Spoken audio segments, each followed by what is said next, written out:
matchup. It's going to be one heck of a showdown. We are starting off the day with reality TV and one shot. Now, Connor, you mentioned episodes of reality TV. I have to let everyone know nothing about this reality TV is scripted. This is all real, happening right in front of you. And Tanner, you touched on it when we looked at the standings. They are wowing everyone right now. I mean, the rosters just come out in a massive way. When they came in stage one, they weren't that impressive with team. Stage two, they made some roster moves. They looked a little bit better. Now in stage three, with the addition of Giddy onto the team, it looks like a cohesive unit. And the big one, I know Connor already talked about, but the big thing for Gavini is he's plus 28. Like I said that correctly, right? 4 maps plus 28. Plus 28. The next closest guy is plus 13.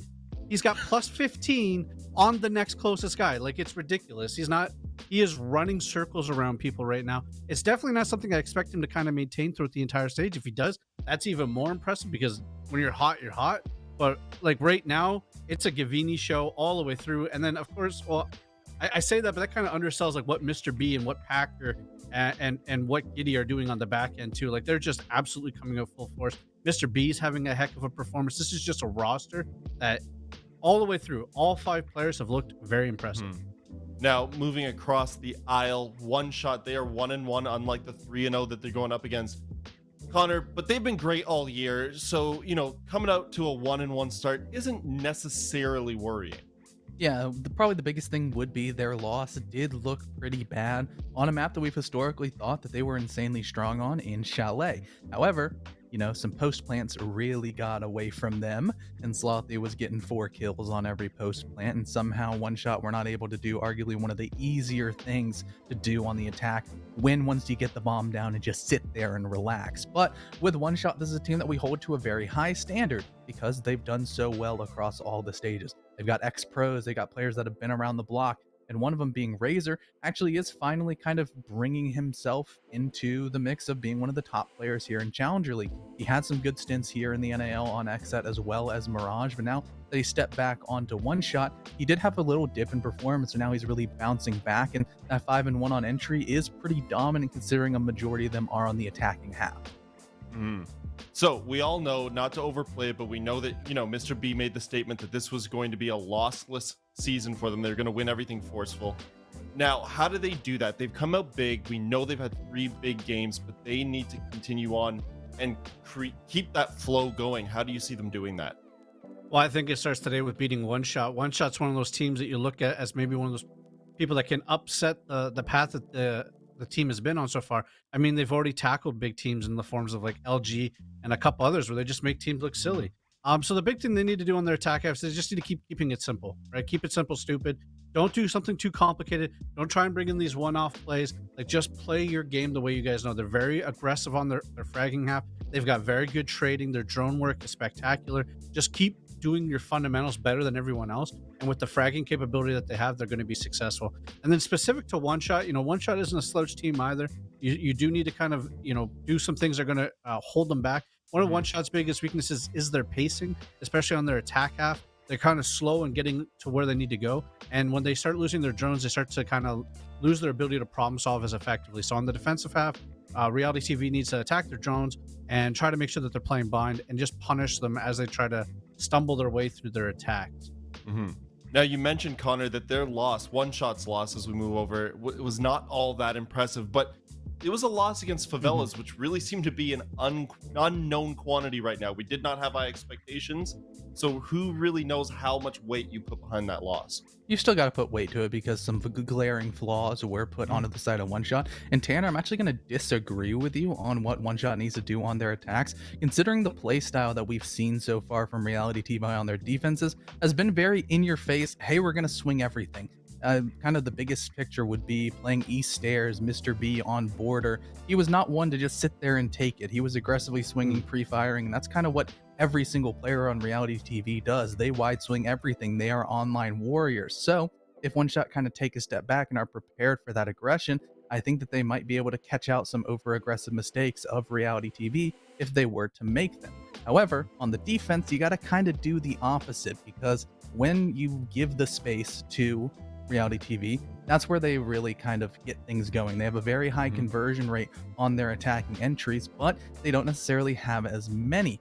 Meanwhile, with One Shot, they're still doing a lot better on their defensive entries with a high 83% conversion rate. So getting that full court press, enabling players like NBK as well as Razor on the roam, that's where you're going to find success for One Shot. So my question to you, Connor, as we move into the map ban phase: A, is there anywhere One Shot can hide? And B, if it's somewhere like Chalet, do you want to avoid it because maybe it's not as strong as you thought, or do you want to run it back maybe and say, look, that was an error. That was an error. We can do this. With One Shot's map pool, it's actually not as strong as you might expect coming out of a top caliber Challenger League team. They do have a lot of insta bans, mainly being that border Oregon and Villa that we're going to see go down. But as we go all the way through, leaving up the 50-52 bank is something I would have expected for One Shot to try to gobble up and be like, yes, we're finally going to get to go back to bank, because they have looked incredibly good on. However, we're going to Skyscraper, which neither of these teams have played, but have shown a slight affinity towards.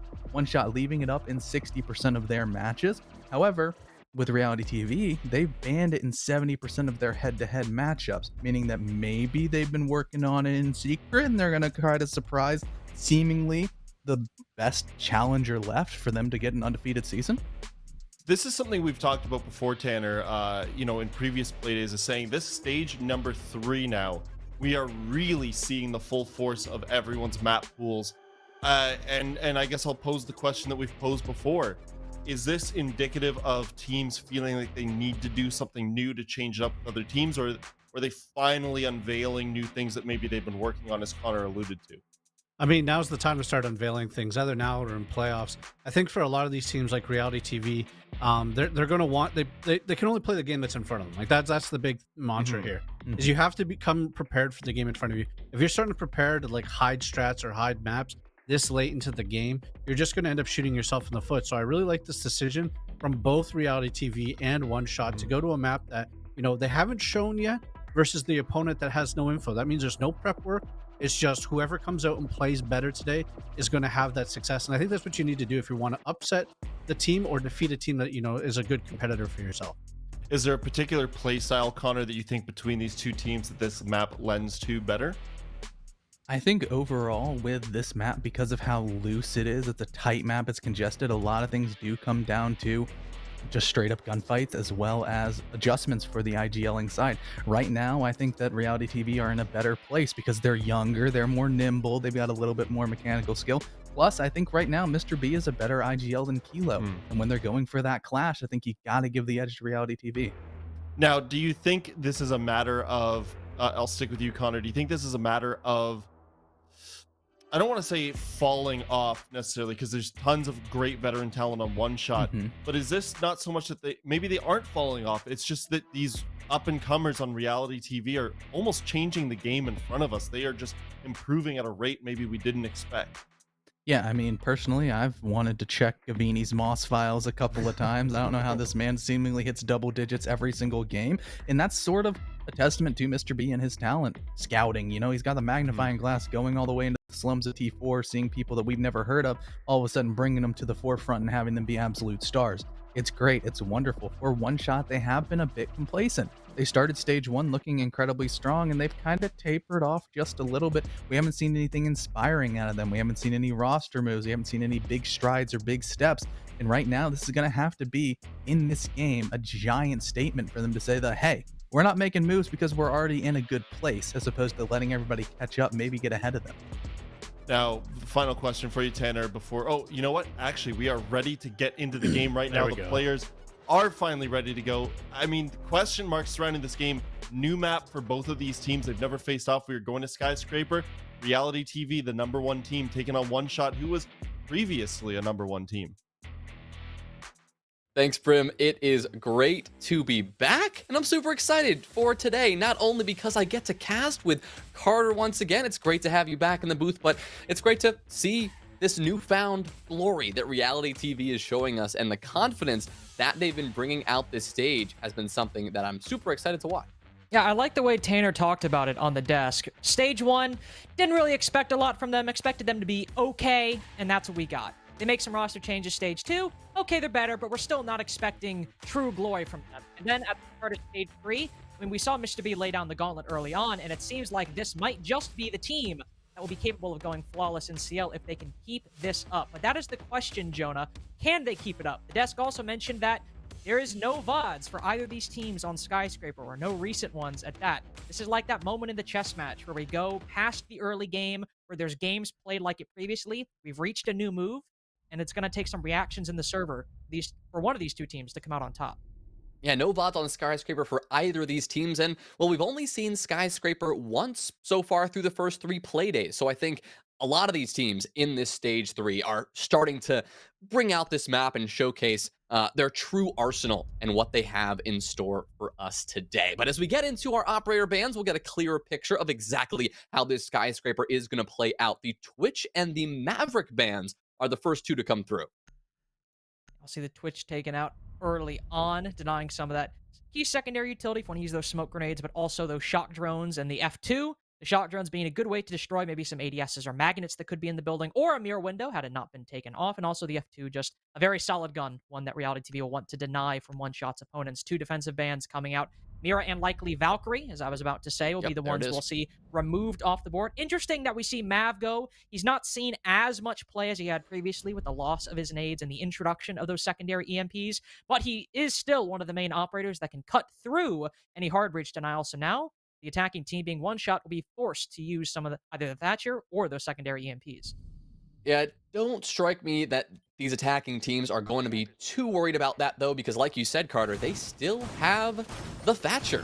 That isn't something that they should be too bugged about if they don't have that breaching torch and they, don't have the ability to use any of those nades that he once has and no longer has in his pocket. But now as we dive into this first round, seeing exactly how Reality TV want to set this one up, looks like we'll be starting up in Karaoke and Tea Room to kick this one off, and a defense that is looking to be pretty fluid from the outset already. Mr. B, Gavini, Tristan spreading their reach all over this map, a full extension over to the other side. But it does look like, since our lobby settings are a bit awry, we are going to have a quick rehost here while we figure something out. But thankfully, we saw quite a bit of the setup that Reality TV were going for, and certainly enough that we can talk about it a little bit. Saw 2 deployable shields on the lineup, and specifically a Warden in the mix. Now, sometimes we'll see teams attacking Karaoke and T go for a specific execute where they will flood in through the door on back stairs, sometimes with a Monty, not always necessarily. Throw down smoke grenades and flashes, and then try to push through a deployable shield, place on back stairs, and get down a plant inside of Karaoke. Smoke grenades are very useful for that execute, as it can block off the angle in long haul. So having a Warden, if that is the take, that maybe one shot one to go for, that'll be very useful. Even if it's not, one shot we're running a lot of hard breachers, some of them like Thermite, for example, potentially having smoke grenades. And with all the angles they can open up, you can certainly imagine some smoke grenades and flashbangs barreling on through. And if one shot aren't able to destroy those deployable shields, or specifically minimize the potential for that Warden, that could be a huge problem if one shot, who tend to be a little slow on things, end up starting an execute with only maybe 30 or 20 seconds left. That's exactly it, Carter, because it's something that our analysts also highlighted on the desk, the pace of one shot as something, and it was a critical point for Reality TV, as something that Reality TV should focus on and should try to exploit as much as they can. And early on, like you said, we saw evidence of that very thing spreading out to the other side of that map, right? Using those bandit batteries to delay when working their way through office, when trying to clear their way through exhibition room and that other side of the map. So if one shot do indeed take up the mantle of clearing the entire top floor and working their way through, at least from the setup, and again, just from the setup before the rehost, what we saw is Reality TV do seem to be pretty interested in slowing down this attack as much as they can, a strategy that is likely to pay off in the long run unless one shot get a hold of that early and make sure to keep things pretty quick. And of course, Reality TV do need to be careful on those defenses, because one thing that can help with that Thatcher on the board, if they are able to open up some of those reinforced walls early on, say Geisha, for example, if Reality TV maybe try to pull back and, play aggressive early on, maybe in the first 45 seconds to a minute, but after doing that, back off and let one shot maybe slow themselves down, go at their own pace, which, if the desk proves correct, could end up hurting them in the end. They do need to be careful, because some of these angles and the amount of hard breaching and the Thatcher being up means that when some of these walls get open, there might not be many places for the defense to hide. It is, of course, when players like Gavini come into play, when no matter how many people seem to be coming at him, he's still able to take down 1 or 2 before being felled. But just because of the way Skyscraper is constructed sometimes in some of these rooms and with the operators on the board, even if One Shot are low on time, it is possible that they could still pinch out some of those Reality TV defenders. So maybe getting aggressive, getting a pick early on, that'd be the name of the game. But just because One Shot are a slower team does not mean, given the operators they were playing and the operators are on the board, they still will be maybe at a loss for words or out of tools come 30 to 45 seconds left. Well, that is going to be another one of these components that One Shot have to find a way to deal with. And you mentioned him, Gavini, right? The player of the stage so far. By far, the top-rated player in Stage 3 in NACL at the moment. I think a 1.70 rating right now, well clear Something of the field. absurd. You've got to find a way to rein him in. Somehow stop this man from fragging as hard as he's been over the last few playdays. Plus 28 right now overall in the KD. That is a number that you don't usually ever say when talking about a specific player after 3 full playdays. It's not just 1 or 2 fluke days. We've had 3 playdays to see what Gavini has to offer, and it is very clear that he is a very powerful instrument in the arsenal of reality TV that may have been part of the reason why Mr. B was so confident early on and why we may see them succeed as we get into the rest of this stage. But thankfully, we do not have to wait much longer. We can stop hypothesizing and actually see how this first round is going to play out. We'll dive right back into it. Of course, if you forget, the first site on the board is Karaoke and T, what is normally the first site for defensive teams to go to on Skyscraper. I know in Pro League we saw Barbecue as be one of the primary sites for a little bit, but Karaoke T still generally remains usually the first site that teams will go to on the defense. And to synthesize, Jonah, to combine the talking points we talked about before, not only do we have that Warden, you need to be careful of in the late round, who is playing him other than Gavini? He is the one that will be on that Warden who will have the ability to see through any flashbangs or smoke or concussions. He'll be the one, if One Shot, take a lot of time on the execute, waste a lot of time, and end up stalling out, that they'll have to worry about that gadget, and that player combination could be deadly for One Shot if they don't end up minimizing it. But of course, we have already talked ad nauseum about what Reality TV's defensive setup is. What we're all interested to see is how One Shot are going to take this. They're running 2 sets of Hard Breach. They've got the Ace, they've got the Thermite, they have Thatcher as well. All 3 of those operators can open up a plethora of angles with the utility to disable those bandit batteries, and then the Selmas and the Exothermics to blow up any reinforcements. Right, and they've got the added utility of those frag grenades coming in the pocket of NBK. So one of the very few operators that still has frag grenades at this point in the game on the attacking side. That explosive utility at this point, I mean, that is your most valuable currency when it comes to clearing out these extensions and dealing with, like we've talked about, those deployable shields. It does look like One Shot are going to begin by working their way into this extension. A couple of stuns will come out, and Mr. B will start to feel the pressure. He'll back off and relocate as the pressure from the other side starts to build as well. You got the exothermic charge now detonating. Office opened wide, and NVK looking to find an opener. He's trying to push on in. Gavini also trying to push them back, but they need to be careful that they don't end up getting pinched or overstaying their welcome. But no, Gavini the first to fall. Mentioned the importance of that combination, that intersection of player and utility, removed as the first pick in the round. That's exactly the start that One Shot were hoping for. They got the opener, and they took down Gavini for good measure. That's going to force the rest of Reality TV to start to back off. They cannot play this extension as aggressively as before, but as I say that, Giddy will still be holding that long angle from the safety of Mezzanine behind that deployable shield, picking up that kill onto NBK. So they end up going 1-for-1. NBK is now taken care of, and the nades that he had in pocket are no more, and that's really the big impact. Yeah, taking on NBK, I like that play from Giddy to get aggressive, but losing those nades, all you have is that final impact lifeline from Razor, and if you want, you can use the remaining Selmas from Prod maybe to destroy another deployable shield, but no more nades for explosives, no more impact lifelines as well, no more explosives overall to even maybe try and, with those nades, evade taking gunfights with players inside of the site. It's how you're going to have to clear things now. Razor also taking a little bit of damage. And as we move under a minute, still some hard breaching that needs to be done from one shot. They will start to open up that Geisha single panel, but with only 45 seconds left. They might have taken down Gavini. They still need to put pressure on the remaining Reality TV anchors.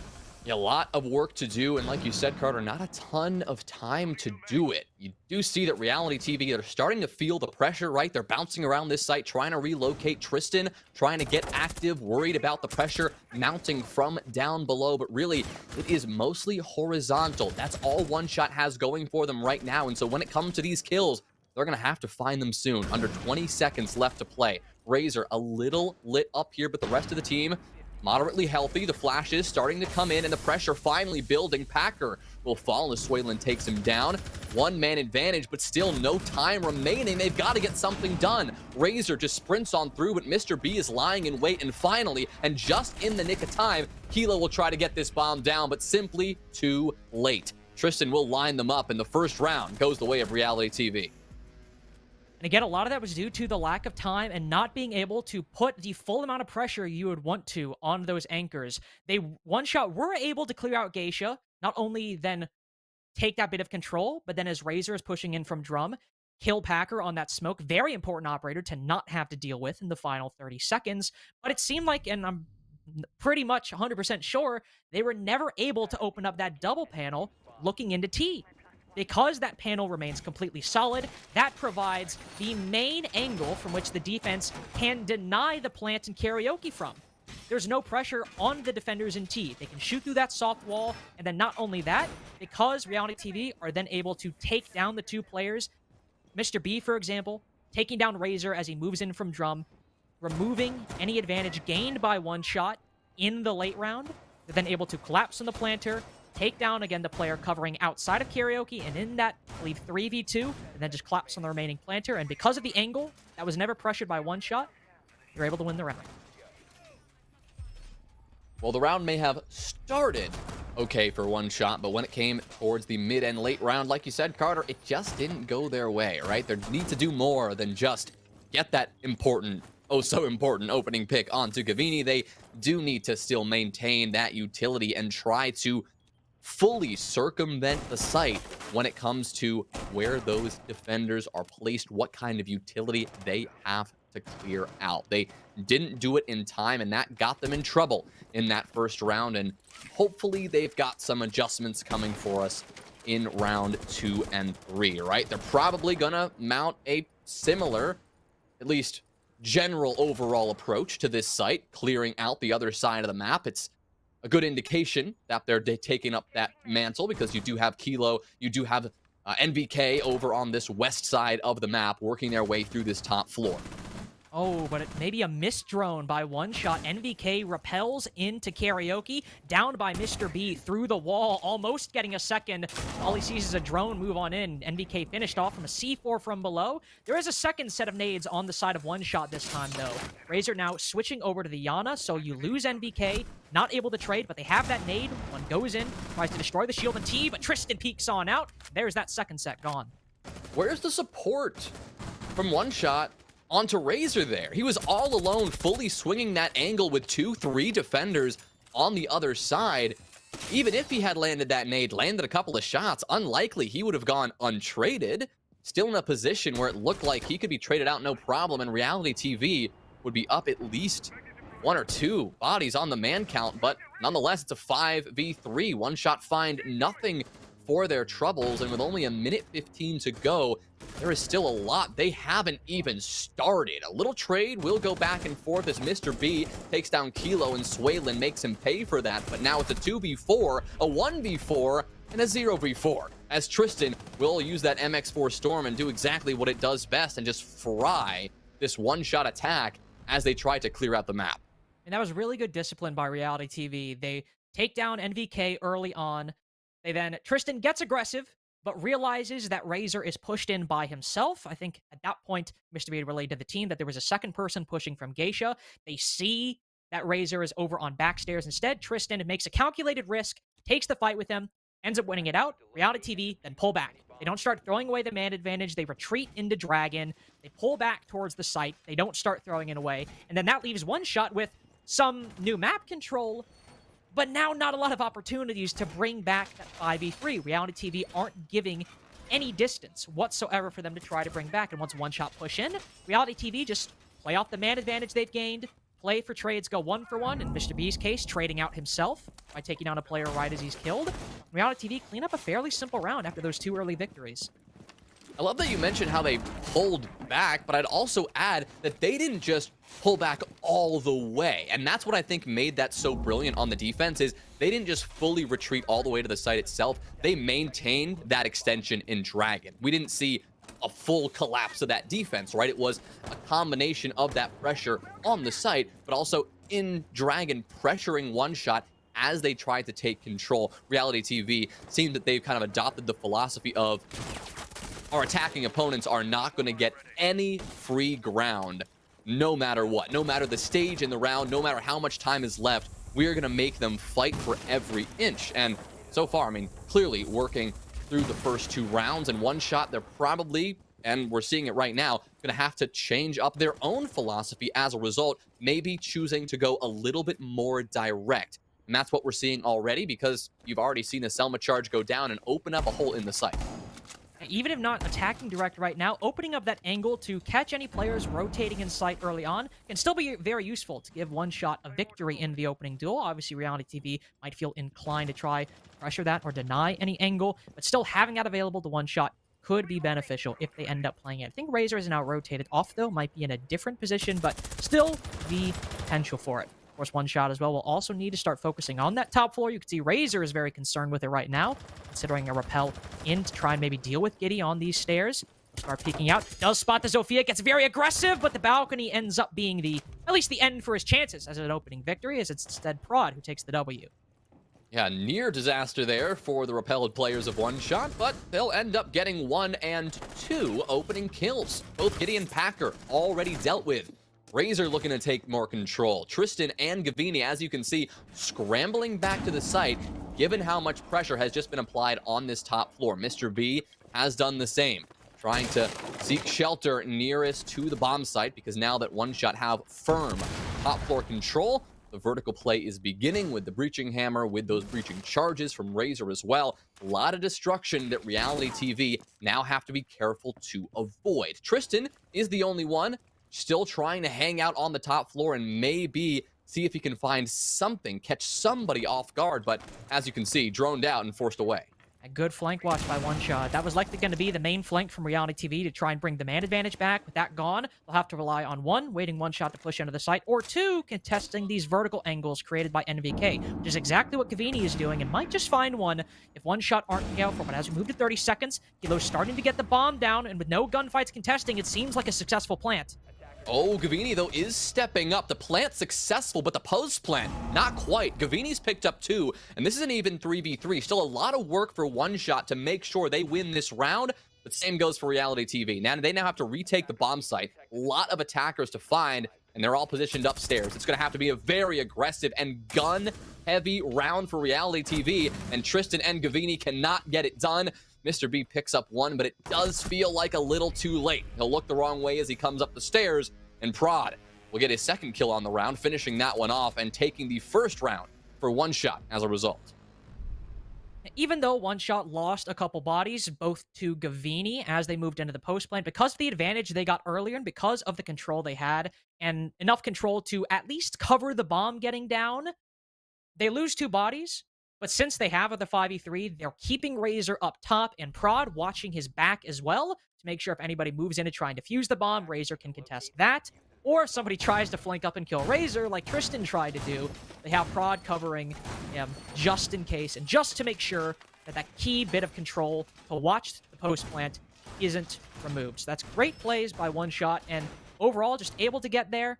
They bypass any potential early loss by taking down Packer, they then make it a 5v3 as well. That was just a clean execution by one shot, and good evidence and good showing that when they get that man advantage, they can convert it, because they weren't able to do it in round 1. Now we know they can at least do it on a tertiary site. And even if you look at just the way that one shot entered into the building and took those first few gunfights, just comparing round 2 and 3, Carter, I mean, a huge difference in how cohesive that attack felt, right? Maybe it was a similar strategy for them, but from our perspective, what we saw in round 2 was a couple of pretty isolated, unsupported gunfights in the early round from One Shot versus round 3. They were supporting each other so much so on those early duels that they were able to then follow that one up and get 2 opening kills because of it. Much more coordination in that 3rd round. And that's exactly what you like to see, especially from a team that is likely to be the underdogs in this particular matchup.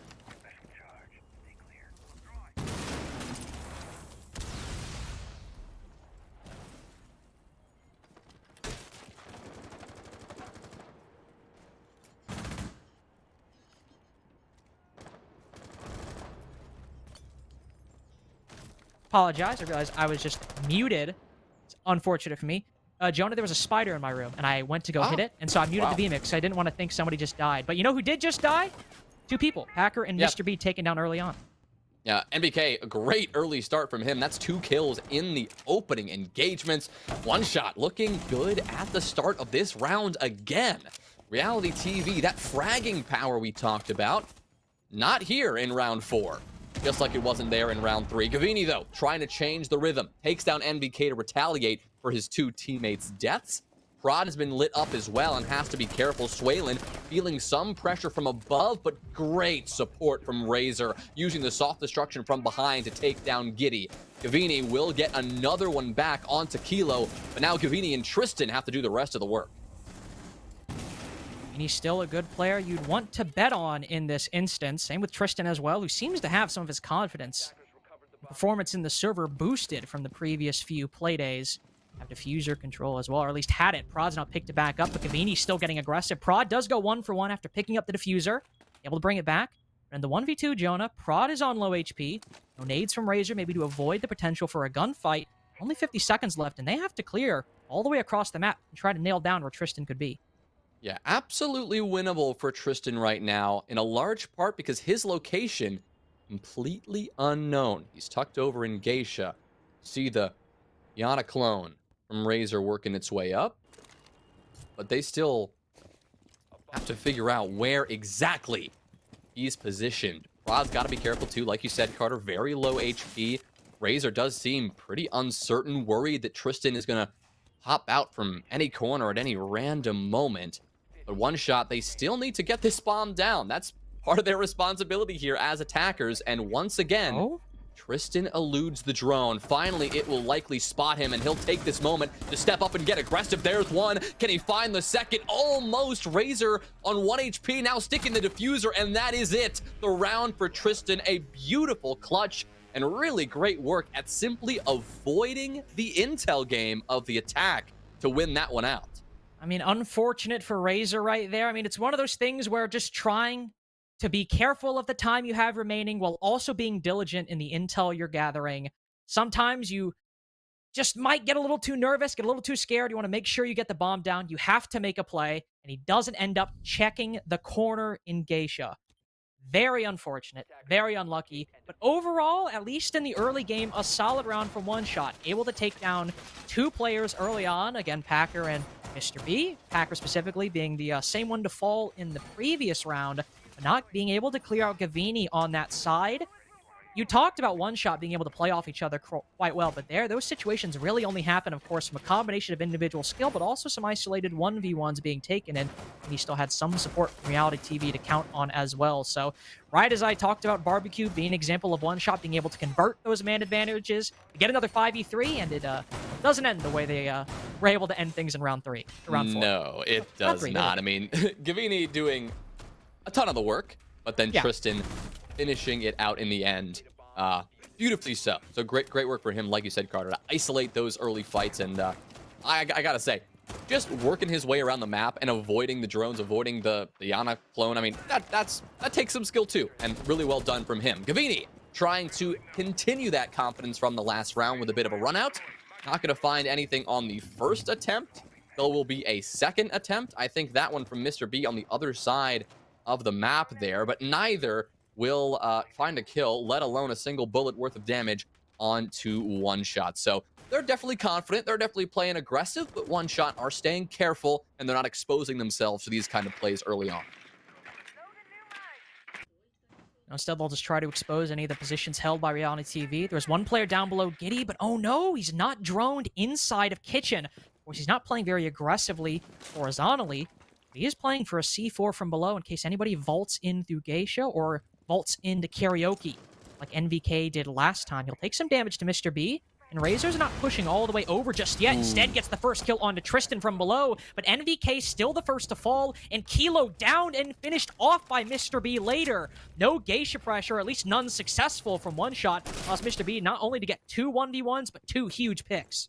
I mean, big kills early for Reality TV. Thankfully for One Shot, they've got some kills back. Really good use of the intel game onto Tristan. A complete reverse of the way the last round finished up, given that Tristan was now a victim to the very intel he so well avoided in that previous round. But now back in an even 3v3, things are likely to slow down at least a hair. Still a minute 15 to work with. Ample time for One Shot, given the man count, given that Mr. B is been tracked down on several occasions and been lit up a few times.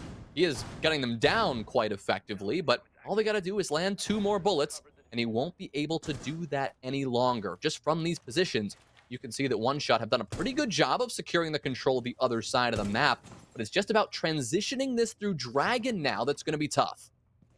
This is where they got stopped up last time, where Reality TV were able to play Crossfire. Swaylen still gets a kill. If you take a look at the right-hand corner, only 1 active drone from One Shot, but despite that lack of intel, they're still winning the fights. Wow, great picks there from Swaylen, all on the shoulders of Giddy now. If Reality TV want to take this round, and Razor will not allow it to happen. Final 3 kills, 2 from Swaylen, 1 from Razor, and a round that One Shot will be happy to secure. 3-2 right now. One Shot are very in this fight. As round One Shot definitely needed to win to feel good going into their defensive half. Taking one of the primary bomb sites now at Reality TV, also looking like they'll go back to it. What exactly went wrong? Because there are certainly some mistakes made by One Shot early on. They get good intel on Tristan that allows Razor to nade him from below, but they never drone out Giddy, and more importantly, they aren't able to effectively deal with Mr. B. Again, maybe Kilo and NPK were playing off of each other, but still, when those kinds of plays happen, there usually is some kind of mistiming. It isn't purely just individual skill. There had to be some mistake made by One Shot, and losing one of your nades and your main hard breacher exhibition, that is very difficult. And once Reality TV get those 2 kills, they pull back. They do the exact same thing that Jonah and I talked about in the previous office round. But this time, maybe Reality TV get a little too aggressive. Or maybe one person gets over-aggressive and another player gets caught out rotating. And as opposed to before, One Shot are able to actually work picks from that dragon angle, whereas from before, kind of played separately, and no opportunity presented itself. Yeah, I mean, maybe second time's the charm when it comes to pushing through Dragon. I mean, it often works like that in Siege, in a large part because you're walking into a setup you've seen before. You know how difficult it was to approach from that position, so next time you try to clear out Dragon, maybe you do so, like you said, Carter, with a bit more coordination, trying to stay patient, and knowing where the defenders are likely positioned. That'll make things a little bit easier on you. But now, once again, they have that tall task ahead of them. Same setup, or very similar setup for Reality TV, trying to take the fight to One Shot early on. That's exactly what we're seeing in Geisha. You're seeing that early pressure across the board on this top floor. A lot of early fights. One Shot now threatened by them, as Mr. B will light up NVK just a bit. One Shot just not have had a direct answer for dealing with Mr. B and Geisha, specifically dealing with the aggressive play and the aggressive fights he's taking. NVK doesn't die there, but that's about how these clears have gone for One Shot previously. Razor caught completely off guard by Giddy down below, put to 1 HP, but 1 bullet from the shotgun is enough to take down, again, another set of nades from One Shot. They are starting so many of these rounds, losing important utility, whether it be nades or a set of hard breaching. They've been able to come back from it before, but right now, NVK taking a heads-up gunfight still wins it and makes it a 4v4. Yeah, Mr. B just taking that fight no matter what. NVK, I mean, had a pretty good read on the situation and still took it regardless, right? You have Swaylen eager to take these fights as well, and Reality TV, I mean, despite all they're throwing at One Shot, so far the attack, at least in round 6, seems relatively unfazed. As I say that, though, Packer will finish off NVK, and Swaylen isolated here on this west side. Danger now because Tristan is behind him, and I'm not sure if he has any idea Several defenders now circled around Swalen and Kilo's position. Tristan waiting for the moment to strike, missing quite a few bullets, but eventually landing the kill. There's still Kilo just around the corner. He's backed off now, rotated around, now behind Tristan, the flanker. He's almost outflanked. With Prod now on 1 HP on the opposite side of the map, Kilo's all by himself, does spot one. Excellent headshot onto Tristan. Reality TV, both remaining defenders, now 1 bullet away from death.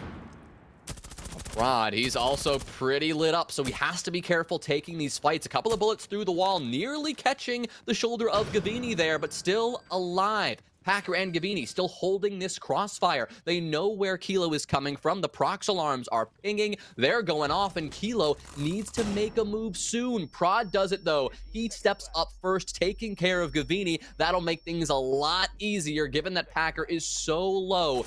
One shot. They are out of time. So with the last 5 seconds, Kilo's going to get this bomb down. But Packer sneaking around the other side. He catches them both by surprise. A clutch performance from him to give Reality TV another round.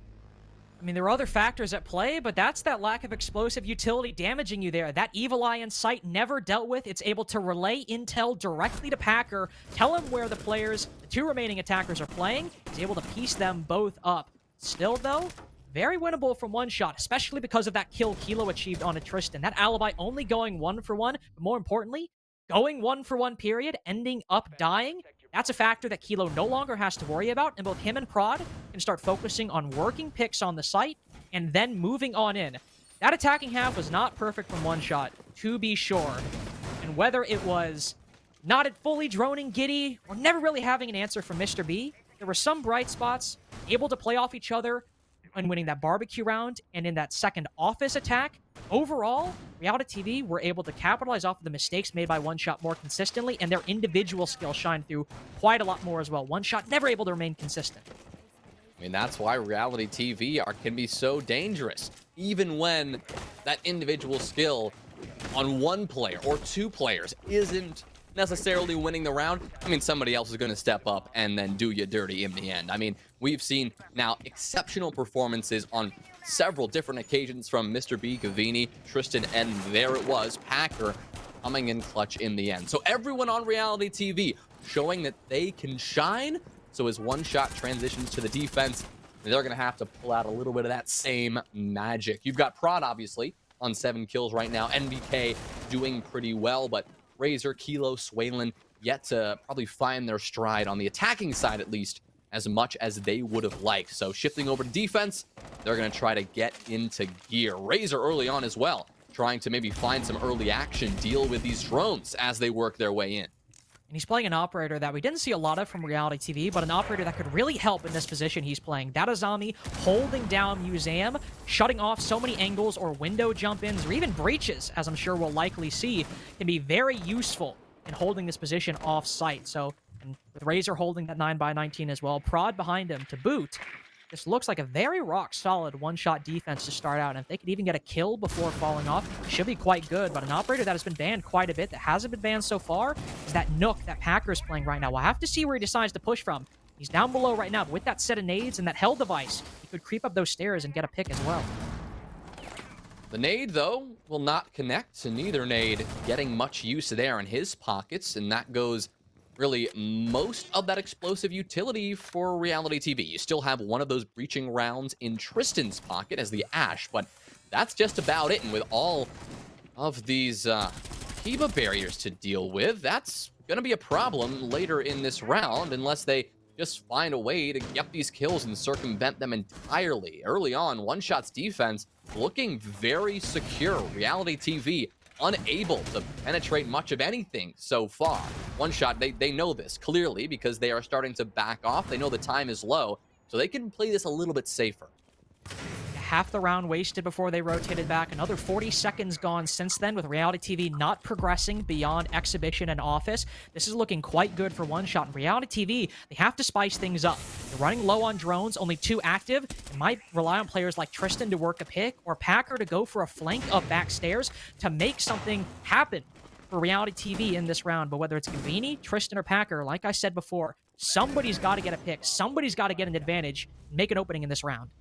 Ooh, well, Packer is the first to fall. Tristan will take care of Prod and get one back. So we're in a 4v4, still anyone's game. These smokes coming out, the final one now expended. So looks like Reality TV should have about 10 seconds left by the time the smoke is gone. Gavini 3 kills on the round, only one more to find. This bomb now being sticked. Giddy trying to just get this down. NBK, he's been spotted. And now in the long haul, he's going to have to make a move. It's a retake for him. A tall task against 2. Gavini is quite lit up, though, and Giddy, he is in a vulnerable position, but Gavini, he'll do it all himself. A quad kill on the round, exploding onto the site with only 10 seconds remaining, and Reality TV will find their 5th. Reality TV, again, just bursting in there, as you said, so low on time. And the one player who was pushing from a different angle, Packer, the first to go down. They end up trading it out, but Gavini able to work that push, pushing up to that long haul angle. That is what made the difference, not just in the fact that he got a quad kill, but because he held that angle, a player who could have gone huge was nullified. Kilo on that reinforcement with the shotgun, or I believe it was Kilo, might have been somebody else, but whoever was on that reinforcement with the shotgun, able to get a kill, could have been the player to shut down that entire push for Reality TV because of how one-sided it was. Gavini's able to push up the hall, kill the player in Geisha covering it. Reality TV now have a crossfire on that player. That player with a shotgun now has to push out. They end up dying. What could have still been a one-shot victory ends up spiraling into Reality TV's first round on attack.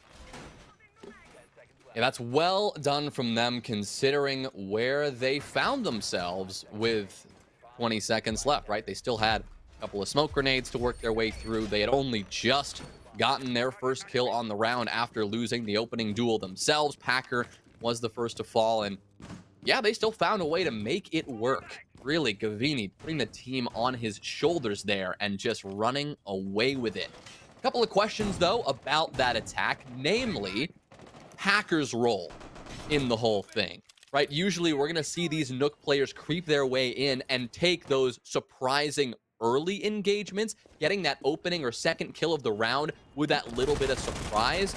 Rarely do we see that Nook wait until the end of the round to make a play, because often, and it's what we saw happen, often that Nook will eventually get spotted out. It's hard to stay unnoticed for long, and by the end of the round, the defense may track you down and take you out, making that operator pick pretty much useless. It's also a strategy in just trying to flank up into the site when everyone from one shot, it being a 5v5, has rotated back. It's a very risky strategy. Maybe it'll work on lower ranked teams or worse or newer teams, but a team like one shot, all these players not only playing together for a bit now, but having a lot of experience individually. When it's a 5v5, they're not really going to leave gaps in their defense. I mean, especially on Karaoke T, there's not many places to leave gaps on the defense. You can't really play super far away from each other. But this time, though, we see Packer not use the Hell device to get an early pick, but those nades that failed before gets the player in Karaoke. At the end of the day, everything we said about the operator selection can be negated if you use your secondary utility properly. I mean, there are so few nades left in the game, and Nook being one of the operators that can bring those out, she can be incredibly valuable when used right. So Packer, making us eat our words a little bit there by getting a fantastic opening nade kill onto Razor and shutting down the Kaid for the remainder of the round and turning us into that 5v4 as we cross that minute mark in just a moment. Packer at the moment, stationed down below, could creep up those exhibition stairs if need be, and now there is potential for a gap left in the defense with that man advantage favoring Reality TV and players from one shot still off site. Prod very much hoping to catch the attack off guard. Does Gavini know? They're checking the cubby. They know someone might stick here. Could be a 5v3. He's not able to make it happen. Kilo and NVK both get their kills, though. Packer across the map, and Mr. B, the main hard breacher, both gone. Yeah, this one, all of a sudden, a very different situation for Reality TV. 25 seconds left. 3 bodies up. Gavini not looking good health-wise and utility-wise. Reality TV not in the best shape either, given that they don't have much time to make it happen. NVK is going to take care of Gavini as he just walks right into his open arms. Giddy, now the last player standing with no diffuser in pocket and no time remaining. He's got no option but to walk into the waiting arms of Kilo, who was just lying in wait around the other side, using that soft destruction to his advantage. So one shot on their second defensive round. They will bounce back very fast. And Reality TV still taking a little bit of time on their attacks. They're able to get that first pick within the first minute 30, minute 20 seconds. But once they actually started pushing into drum, we only had about less than a minute, maybe 50 seconds left in the round. So in that 5v3, they are able, or once to get to that 5v3, they're able to account for Prod's potential position, take him down. That still leaves the opportunity with players from Reality TV all moving about, trying to gain position with the little time they have left. One Shot able to work back some picks. Packer, once again, he got the opening pick, but he's been trying to just flank up stairways into the site 2 rounds in a row now. That has given One Shot at least 1 kill, and they end up getting 2 because of Mr. B. It's not entirely on Packer. It was still, you know, low on time. Reality TV just kind of scrambled for a plan. But I think Packer might need to rethink how he's playing Nook so far, because 2 rounds now, it's given One Shot 1 kill. Right. I mean, you at least went 1 for 1 in this round, but That is true. yes, it has been maybe not the best use of that operator entirely. And seeing that Reality TV are choosing not to run the sledge when he could be bringing those nades as well, another aspect that's a little bit curious, right? Because you could have those nades, which Packer has proven can be quite effective on any operator, but, you know, then you have the breaching hammer as well. Then you have probably a bit more of that standard utility you can use elsewhere. But of course, if you've got Giddy on the buck, that skeleton key shotgun for that soft destruction, you don't need to double up and bring the sledge as well. So Reality TV kind of just, you know, picking and choosing here exactly what they want to work with, and maybe in a couple of these later rounds, we'll see exactly how the Nook comes into play if truly Packer can make her primary utility shine just as much as that secondary. But early on here in round number 9, it's Gavini once again to get in the first opening duel. A long angle fight there with NBK, it seemed, that at least NBK will get the better of in the first few engagements. Gavini taking a little bit of damage there, so he'll have to be a bit more careful with how he works his way through this map. Ooh, but Packer now trying to creep up those stairs early on. One Shot giving Reality TV a different look, dropping the Azami, bringing a couple different operators into the fray. They'll back off at about the same time, despite the new lineup, maybe 10 seconds before. But once they've wasted close to half the round, they don't want to give Reality TV any more opportunities. They know, based on the previous round, that Reality TV still took a lot of time to even get close to the site. Might as well back off at this point. And as you said, Gavini taking a little bit of damage, about half his HP total. But what are Reality TV to do now to try to bring this back? They still won the round in the end, but it required a flood from one singular direction that Gavini just managed to get the kills from. You could rely on that, but overall, you should try and maybe diversify things, and maybe they'll try to throw Packer up those stairs again, but I'm worried, Jonah, that we're about to meet the same fate. They're going to have to rely on just flooding in through those doorways to get these kills. Well, when they did that in their first attacking round, it worked, right? They just flooded through with 10 seconds left, and Gavini did all the work, but this time, he's not going to be able to do much of anything. He's, in fact, the very first death on the side of Reality TV. Giddy's now been torn apart here quite a bit, as One Shot continued to showcase a stalwart defensive focus here in round number 9. They are not moving an inch, and, well, it's working beautifully. Only 28 seconds left now for Reality TV to do something. They don't have Gavini to spearhead this explosion. They're going to have to just, well, do it themselves. Mr. B even on that support. Same goes for Giddy. They are just going to need to frag out here, and it's just not a ripe situation for success. Kilo, he went unnoticed for a moment, but he botches that kill. Now, all of a sudden, Reality TV, they've got somewhat of a fighting chance. They still have to find Prod. They found Swaylin. Prod C4 goes up, beautifully placed, and a triple kill to finish off the round, denying the planter, denying the other 2 players working their way into the site. A worthy, nice catch there from Prod in the end. I think it's a good time for a tactical timeout from Reality TV, because this really should be probably 5-4 for One Shot right now. The only round they've gotten on attack so far was because of that very last second flood with Gavini going huge. Beyond that, they have looked very slow and very one-dimensional. That round as well, really good adjustment by One Shot. They dropped the Azami, betting that even without those Kiba barriers, they can still waste a comparable amount of time, which they do. And then once they know that Reality TV have only about half the round to move in, they know they're going to be slow, they have those Vulcan packs on various doorways leading into the site, into the long hallway outside of Geisha, into backstairs. They detonate those Vulcan packs to take what is about 40 seconds for reality TV down to 20, down to 15, a very small amount to even push in and go for the flood like they did last time. So I really like that adjustment from One Shot to the Goyo. Recognizing that reality TV are going to be slow, you can still waste a minute and a half without that Azami, and it ended up hurting reality TV infinitely more than One Shot setup did previously.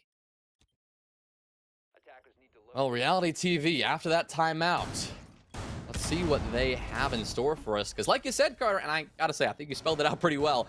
Reality TV, they are not looking like a team eager to take this map out of One Shot's hands. They do have a 1-round lead, but it doesn't feel like a reality TV lead anymore. Honestly, it just feels tied up. It feels like One Shot have all that momentum. They've got really strong defensive setups, and like you said, aside from that very first attacking round, it has been One Shot confidently taking these defensive wins. Of course, the reality of the situation is One Shot are down 1 round, so their job is going to be a little harder going into these final few rounds with reality TV only 1 round away from finding themselves on match point.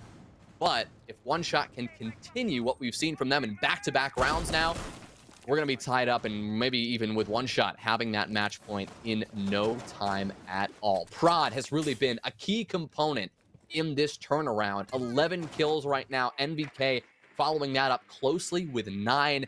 Now turning that, well, once was a bit shaky attacking presence into confident defensive maneuvers all over this map.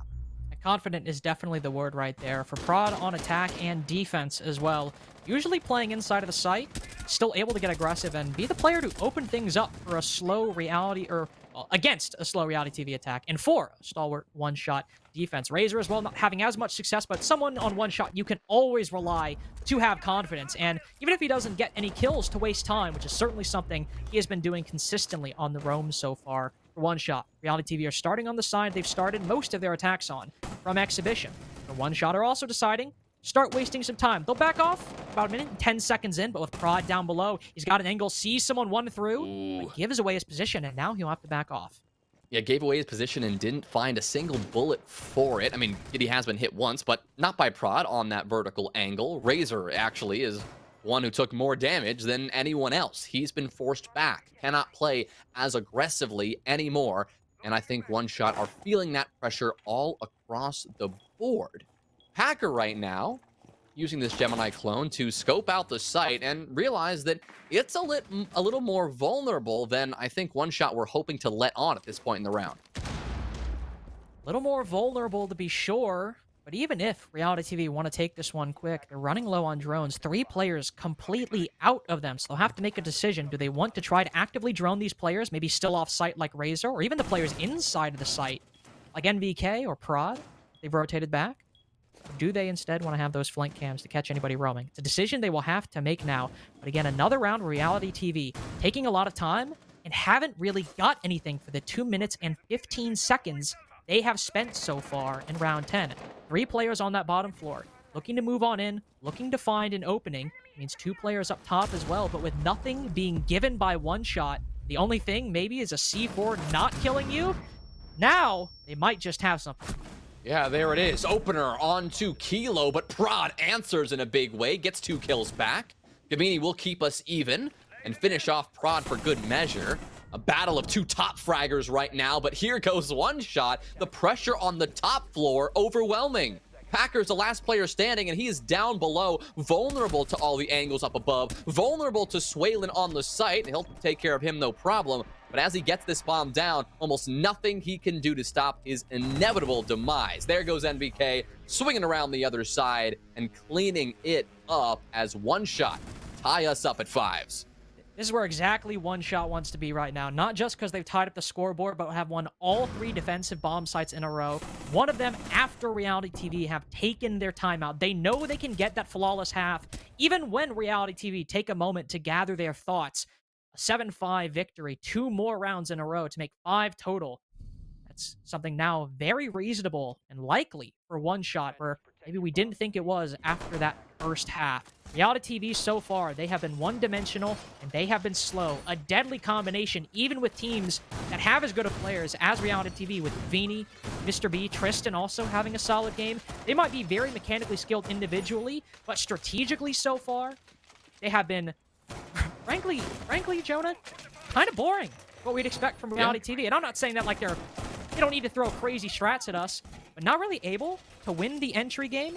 Even when Packer is able to open things up onto some of these players, usually One Shot are able to trade back if they weren't the ones to open it up in the first place.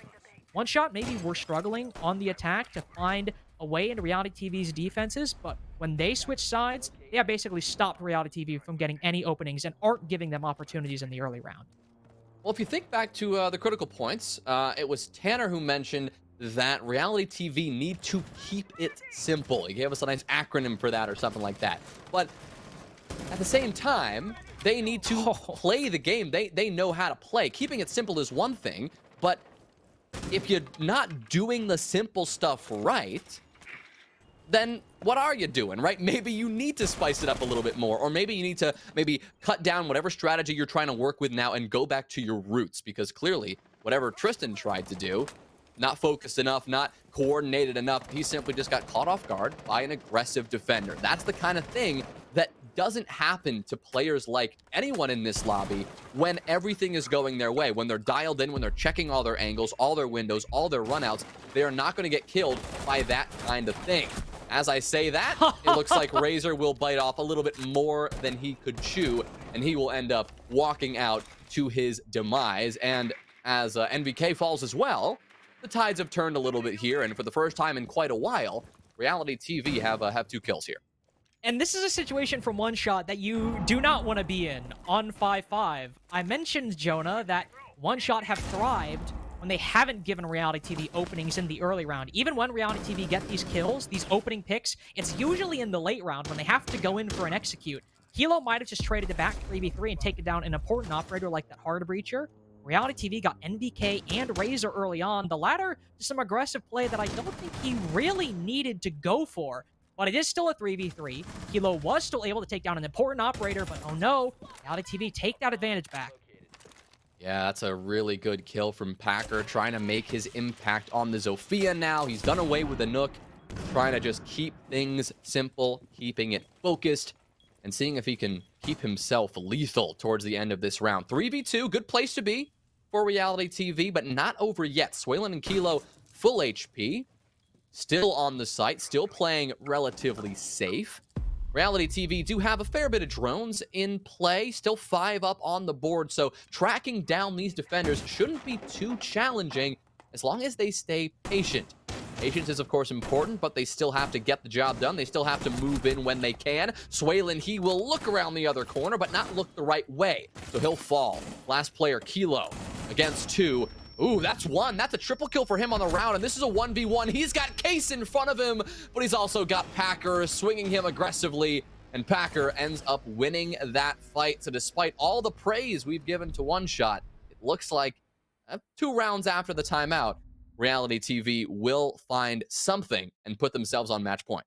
And secure at least 1 point for the day, but that's not what we're interested in, Jonah. We don't, at least in this game, we don't really care about points. Nah. Doesn't matter. We gotta see if Reality TV are able to secure the win. And Mr. B promised us he wouldn't lose, and One Shot still just need to win 1 round to take us to overtime and see if they can get another chance at denying him that promise that he made to us at the beginning of the season.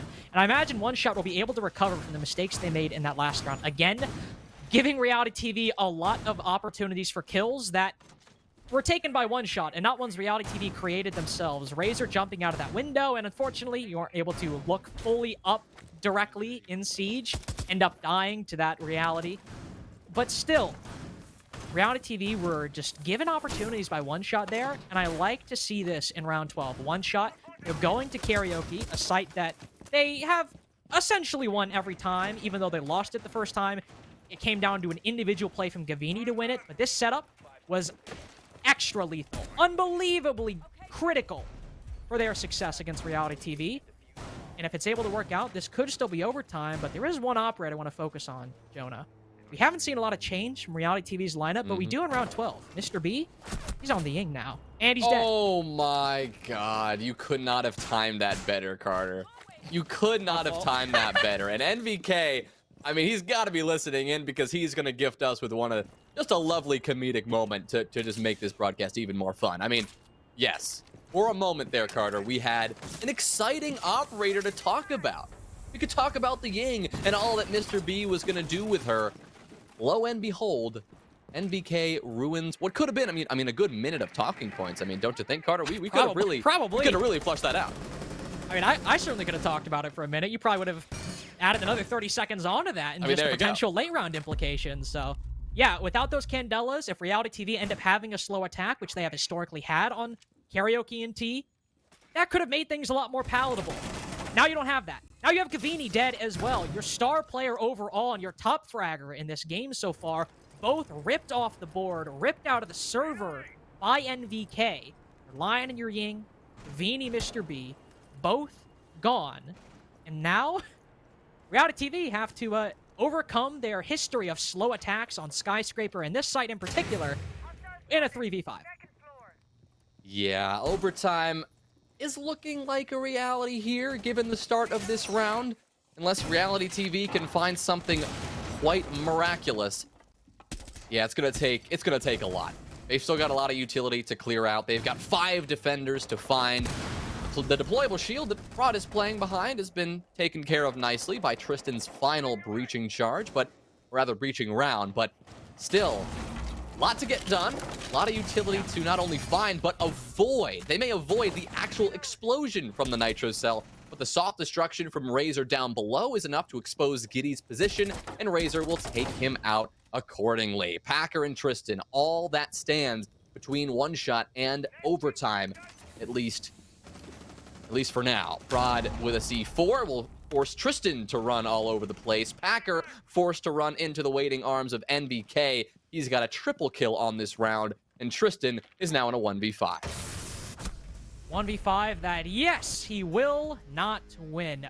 Overtime between Reality TV and One Shot in a very good defensive round for One Shot. And what do you know, Jonah? They are starting on the defense, something Reality TV will not be enthused about. They will even take, or One Shot will even take a tactical timeout to go over things. And Reality TV, they don't exactly have one. They already used theirs, so they can't take this time, try to iron out these slow attacks because, well, they already tried that, and it didn't work. And, I mean, we want to talk about that round as well, Jonah. I mean, yeah, it was a 5v3, but to make matters even worse, not only did they really not have a lot of hard breaching to create any new angles, they had 4 drones on the board. Most of them were set up by the attackers who died early, so they only had 1 active drone to find any remaining defender with over a minute and a half left. So just to put even more into perspective how hopeless that round was, they weren't even able to find any intel on any of the remaining defenders if they wanted to. Yeah, a lot to talk about there. I mean, if you really want to get into the minutia of things here, and I'll throw this one at you, it might be a doozy, Carter.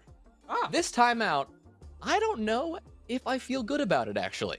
I mean, this timeout, even though it is One Shot taking a timeout, and I think the idea would be, let's take 60 seconds to make sure we win the next defensive round. What they've also done is they've given Reality TV a second tactical timeout, right? They've given Reality TV a chance to calm down, think about their next attack after getting ripped apart, not 30 seconds prior. I don't know. I mean, if I'm One Shot, I'm thinking, yes, a timeout would be nice, but we just destroyed Reality TV. Let's make them really feel that in 15 seconds. Let's not give them a minute 15 to really think about it. Let's make them play, get right back into the lobby, and do it right again. Well, you know something funny? I will say, though, if you wanted to take a look at Reality TV's lineup, I mentioned a setup at the beginning of the game involving a Montane and smoke grenades and all that. That's what Reality TV were running at the beginning. So this might not have been the intention of the timeout, but one happy consequence. Reality TV probably thought that One Shot, having so much success on Karaoke and T, were going to go to that side first and foremost. They run a lineup that has been completely counter to what Reality TV had been running in the first place. And then One Shot just go barbecue. They switch things up completely and go to another strong site for them on the defense. So Reality TV, even though they had time to talk things over, and maybe One Shot wanted to let the mentals chalk a little bit, by giving them time to talk things over. They spent that time coordinating a strategy that now they had to switch over from and is useless given the site. Well, there you go. So maybe the tag timeout that Reality TV technically got to take useless anyway, because they spent all that time doing something that they can no longer do. I mean, that's the beautiful thing about repick, is that you can completely change your lineup on the fly. That's And true. Reality TV, at the very least, proving that they can be fluid with their attacks and they can change it up on at a moment's notice if they need to do it, but doesn't mean that it's going to be successful when they change it up that quickly. Cavini is the first to fall again. Not a successful theme for Reality TV. When they've lost Cavini early, it's just made things a lot harder. They've won a couple of rounds when they've lost him, even when they've lost Mr. B as well. But now they are definitely at a handicap. It's 5-4 or 5v4 in terms of that overall man advantage for one shot, and this is going to slow things down for Reality TV tenfold. Slow down quite a bit. Reality TV have not been running that Thatcher. They've been relying on those secondary EMPs. Cavini was the operator running them, and now they don't have that option anymore. They don't have any nades either, so those meat jammers that are likely still up on some of those reinforced walls will remain solid, and Mr. B will have to find some other way to bypass them. Oh no, Giddy walking in a bear mat. Thankfully, he can be revived, but not at the cost of, well, none at the cost of Mr. B's HP. Goes down to 50. And right now, Jonah, we're looking, like, we already know what might happen. Sure, they get a kill on Razor, but okay. Now they get a kill on Kilo. NVK gets aggressive. I was about to say the reasons why Reality TV might not have a shot, but now, even with Tristan and Mr. B on reduced health, they might just have it with that second floor control established. What just happened? I mean, it looked like a 5v3, then a 4v3, and all of a sudden it's a 3v2 favoring this attack. Mr. B has somehow survived on the tiniest sliver of HP you're ever going to see. But with that, Reality TV have taken this man advantage, and they're going to use that to likely get pretty direct here. They've scoped out the site. They know what they're dealing with. And Swaylin, if he can make this play, one shot have something. But if not, it's going to be tough to stop this bomb from going down. In the site, these attackers have been exposed. The goo mines revealing their position. And with 5 seconds left, Mr. B, he's got to just stick this and make it happen. Prod will take care of Tristan, but Packer retaliates. Mr. B now sticking this in Prod. He's got to find him, but can't do it in time. Mr. B is able to get this bomb off, but like you said, Carter, both very low health. A single bullet will be enough to take down either of these attackers, and Prod, from above, has a pretty favorable position to work from. The only thing is that Mr. B, he knows exactly where he is. There's no surprise for him here. Prod just hoping to get lucky, a spray through the floorboards, literally praying that he finds a single bullet onto this attack. And with 15 seconds left, this is looking like a near impossibility. He's got to sprint in, get 2 kills, and defuse this in the next 3 seconds. Yeah, that is not gonna happen. Gets 1 kill for good measure. Maybe can find the second, but can't even track down the diffuser. Gets a triple, but he will not win the round. So Reality TV, despite the early shenanigans, will find a way to come back and win it. I mean, Jonah, that could be the ball game right there. I mean, that could be it for this game. That is what Reality TV have struggled with. Winning an attacking round, period. Just winning one at all. They are put in an early disadvantage. Gavini falling, Giddy getting downed in a frostbat, and Mr. B losing HP to go and revive him.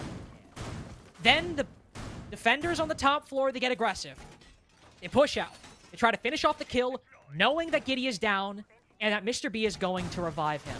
As they do that, Tristan is able to get a kill, and they're able to still win enough fights on that top floor that when NVK takes a single 1v1 to try to bring it to a 3v2 favoring one shot, he loses the fight.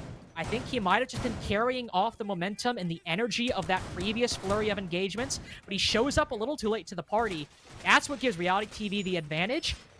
And then nobody from one shot able to find an angle on their planter or on the coverage. Swaylin going for a flank, then having to rotate back. Prod not able to land a single shot on Mr. B. I mean, that came so close to defeat, but Reality TV got the one attacking victory they need and get to go to the better side for them. Yeah, I mean, well done from them to hang on. Despite all odds, I mean, yes, one shot may have given them a little bit of a chance with a couple of aggressive plays, kind of feeling the flow of that round, like you said, Carter, a little bit too much. But Reality TV, it takes a lot to hang in there. Mr. B on 1 HP somehow hung in there until he was the last player to die. 1 HP very early on, but he was still the last player to die. And that takes, you know, quite a bit of cautiousness, at least how you approach every single gunfight and what gunfights you actually choose to take. So well done in that last round, but they just have to piece this together on the defensive side to complete this win. Some good intel, though, from One Shot may reveal the positions of Reality TV.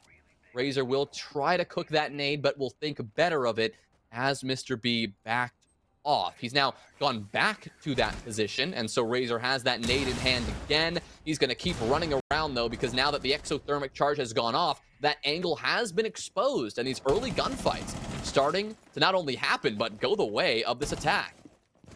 Go the way of the attack, certainly. Gavini put to 1 HP. I was going to say it right as I got the opportunity to speak, Jonah, because what do you know?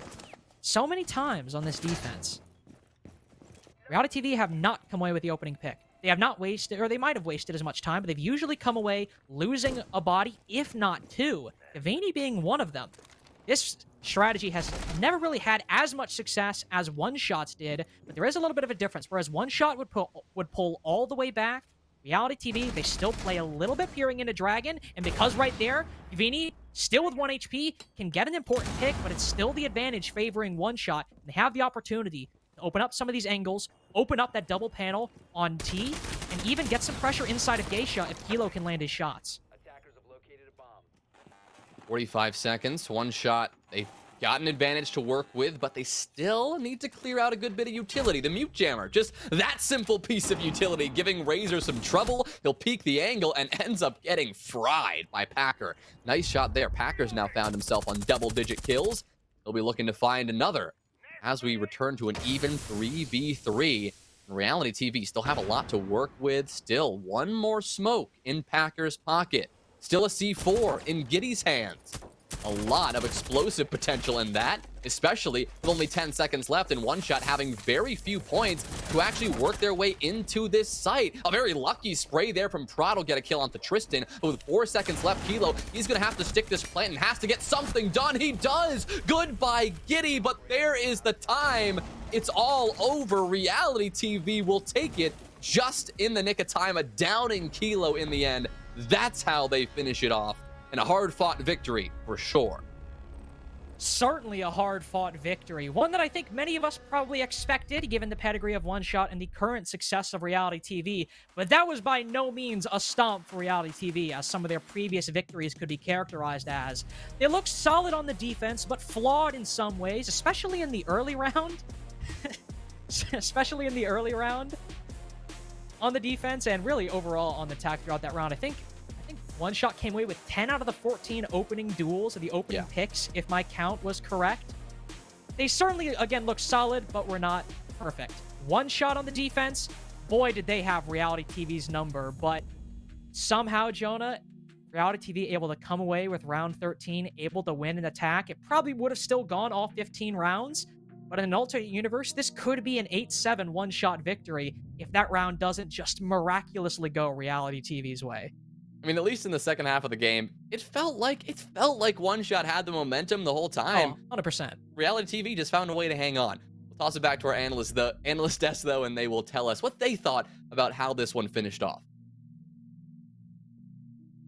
Man, this was the closest we've seen anyone push Reality TV. Connor, One Shot put up one heck of an effort here. But one thing that you noted while we were watching this matchup in that first half when One Shot was on attack was the very, I want to say, odd or wasted usage of Thatcher, which, you know, his placement, the actual usage of the EMP, and their attacks at times were a little floundered, leading to obviously that 2-4 attack half. Yeah, the biggest thing about Thatcher in what he's so strong at is being able to just bypass utility setups, because guess what? You just snap your fingers and everything is disabled in that area. No ADSs, no whatever, as well as the anti-breaching measures that Reality TV were employing on their defensive side. However, with One Shot, that was all they were using it for, was to get rid of mute jammers or a bandit battery. Guess what else you can do with that? You can just bring the handy new secondary gadget on Lion. It would be a lot more impactful, have a better gun, and I believe Swaylin would have done a bit better. Additional Dawn. Lion is in a very good place right now, and what we saw with Gavini bringing him really did help accelerate some of those attacks from Reality TV that I think without a Lion would have been even slower. Lion was such a noticeable operator in this matchup.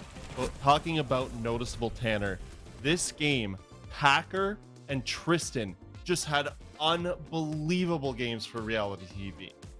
I'll definitely give Tristan his props at this point. We've been talking about how he's been a little bit lackluster recently, but how can you really blame him when he's playing with someone like Gavini who's going plus 28 and again with another plus 3 here, so now he's at plus 31 overall. So like Tristan showed up in a massive way, especially on the defensive half. With it seemed like almost every other round he was getting a 2K, and everybody on the team for the most part showed up when they needed to. I know Packer had a 1v3 and they were just clutching out round after round. But I do want to note that like it really did feel from Reality TV that they weren't winning these rounds clean at all. This was a very scrappy game coming out from both sides.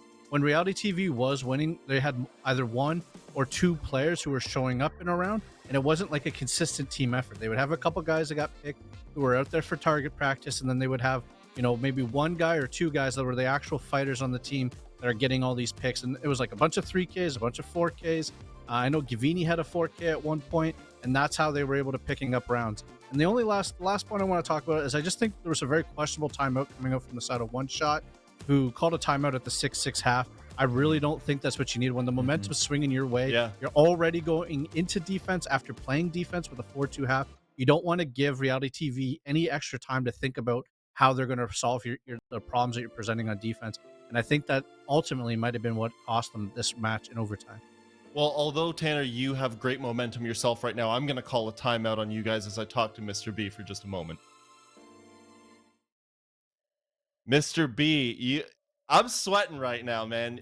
You made a promise to us, Mr. B, and that was close. That was close. Was that much closer than you anticipated it being? Yeah, it was. I'll be perfectly honest. Yeah, no. I think we had a little bit too much confidence in our Skyscraper, right? We didn't have the best day ourselves either way. But yeah, really well played to One Shot, genuinely, right? That's the only team this season that's given us a genuine challenge, right? They played map bends nicely, right? We went into Skyscraper expecting, you know, hey, this is a map we've been having a good bit of practice on. It's been going all right, you know. We doubt One Shot has been having the same kind of practice, and, you know, doubt they're going to be that good at map. They took us to it, and they really showed us that they had been, you know, put in the work. So you didn't figure that Skyscraper would be some form of an unknown quantity. You thought that you guys had the better Skyscraper, and it was going to be much cleaner. 100%, yeah. Especially with just like, there was a few defensive rounds, especially for our office hold, right? They were just tearing us apart, right? We just couldn't do anything. And when it came to our attacks, right, they had really nice fallbacks. Everything was really clean. The bandit trick, just, you know, we hadn't dealt with that before, and it was a really real big problem, right? Like there's more steps, and I think on a better day maybe we are able to deal with those things better. But and I actually genuinely well played to them. We were on the desk very wowed by Packers and Tristan's efforts today. We know they're good. We've never really had too much to knock them about so far, but not always like when you got Gavini flashing, you yourself flashing, you know, at times. They had very solid games, and not just what the overall score would show, but some of their situational moments were just key for your win today. Yeah, no. I think it's a kind of shame to have only like a few of us highlighted when like our whole team is so talented, right? And like absolutely deserves to be where they are. So it's you know, but it's really nice to see that different faces showing today, and you know, everyone else having you know, stepping up and doing their part, just barely clinching that victory. Well, I have to say this, by numbers, the rest of your stage, you should be able to hang on to your promise, because if you don't at this point, after beating the teams you've beat, you've got some answering to do, Mr. B. All right, well, thank you very much. Yeah, we've been doing our best. I think we're, you know, in the, it's, you say it's a downhill, but it's the, you know, when teams have nothing to lose, that's when things go wrong. You can't let off. You can't let off the gas. Thank you very much. Have a great day. Thank you. Have a good one. As we said, their tough work is over. Tanner, they still have to face, is it Ariel Arise they haven't faced yet? Yep. Of the playoff contenders, it's the last team to face. So, as Mr. B said, not downhill yet, but, you know, I would say the majority of their hard work is over right now. There's still a little bit to go, and you can't rest on your laurels. But our work is not done. We can't rest on our laurels. We've got 3 more matchups today. We're gonna go to a break. When we come back, it's Luminosity taking on, you can say it now, Investigation File.